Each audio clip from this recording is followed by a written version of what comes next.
देखो, ये जो है class 12 maths important questions EP board 2024-25 में आने वाले संभावित इंपॉर्टेंट क्वेश्चंस और जो 8 मार्च का प्रश्न। अब मैं 8 मार्च का प्रश्न नहीं करा रहा हूँ, पहले मैं चैप्टर का कंसेप्ट बता रहा हूँ।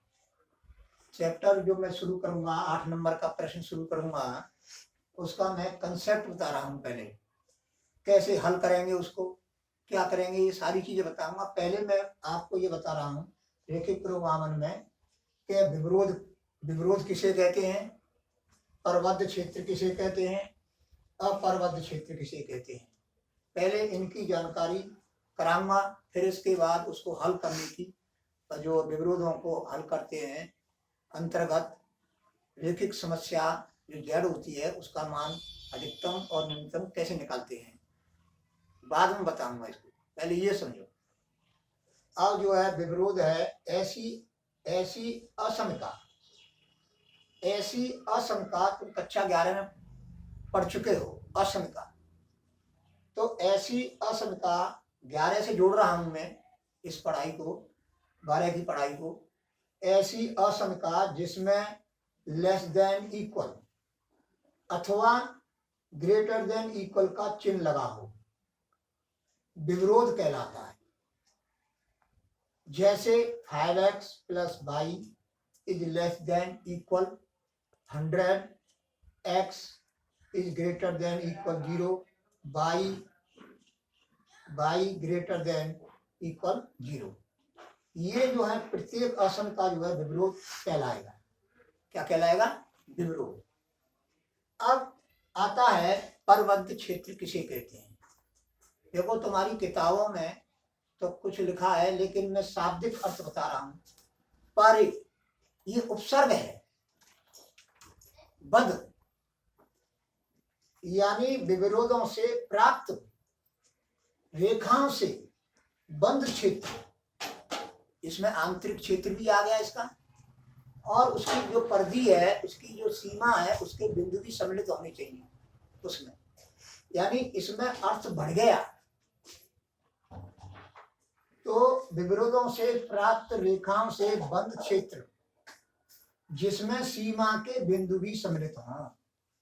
देखो, ये सीमा है, ये तुम्हारी असमता से असमिकाओं से, उदाहरण के तौर पर बता रहा हूं। ये असमिका, ये विवरोधों से, ये विवरोध है, विरोधों से प्राप्त रेखाएं हैं। इनसे जो घिरा हुआ बंद क्षेत्र में ये आंतरिक क्षेत्र भी आ गया, और ये सीमा के लिए सीमा है, इस सीमा के बिंदु भी उसमें सम्मिलित हो। तो ऐसे क्षेत्र को हम जो है परवद्ध क्षेत्र कहते हैं। ये छायांकित भाग कर दिया है मैंने, इसमें सीमा के बिंदु भी इसमें सम्मिलित हैं। तो ऐसे क्षेत्रों को जो है परवद्ध क्षेत्र कहते हैं। यहाँ पर देखो, त्रिभुज बना दिया मैंने, इसमें तीन विवरोध हैं। अब 3 विवरोधों से जो प्राप्त रेखाएं हैं वे दर्शाई गई हैं। तो इनसे घिरा बंद क्षेत्र जिसमें सीमा क्या है, सीमा ये है तुम्हारी, ये सीमा है, इस सीमा के बिंदु भी उस क्षेत्र में, यानी कहने का मतलब ये है कि आंतरिक क्षेत्र प्लस सीमा के बिंदु अगर उस क्षेत्र में सम्मिलित कर दें तो वो क्या बन जाएगा? परवद्ध क्षेत्र बन जाएगा। अब आता है अपर्वद्ध क्षेत्र, यानी विवरोधों से प्राप्त रेखाओं से खुला क्षेत्र, खुला, एक तरफ से खुला हो। अब खुला क्षेत्र जिसमें सीमा के बिंदु सम्मिलित हो। सीमा, ये सीमा है, ये तुम्हारी सीमा है, इसको सीमा बोलते हैं। ये सीमा के बिंदु भी उसमें सम्मिलित हो और एक तरफ से वो खुला हो, तो उस क्षेत्र को हम कहते हैं अपर्वद्ध क्षेत्र। क्या बोलते हैं? अपरिबद्ध।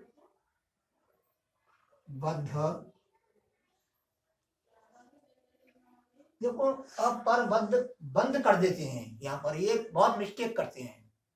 यहाँ पर बंद न लगाते हैं, ये धा धनुष का है, ये धा जो है ये आधा है, इसमें धा पूरा है व्याकरण की दृष्टि से, हिंदी की व्याकरण की दृष्टि से। समझ आया नहीं आया? अब देखो, अब पर्वत क्षेत्र कहेंगे,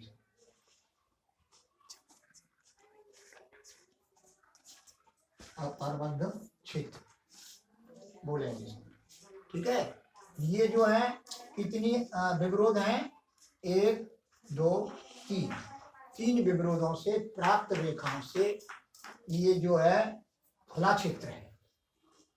उस खुले क्षेत्र में जितने भी बिंदु होंगे और इस सीमा पर जितने भी बिंदु होंगे उनको मिलाकर के जो क्षेत्र बनेगा उसको जो है अपरिबद्ध क्षेत्र कहते हैं।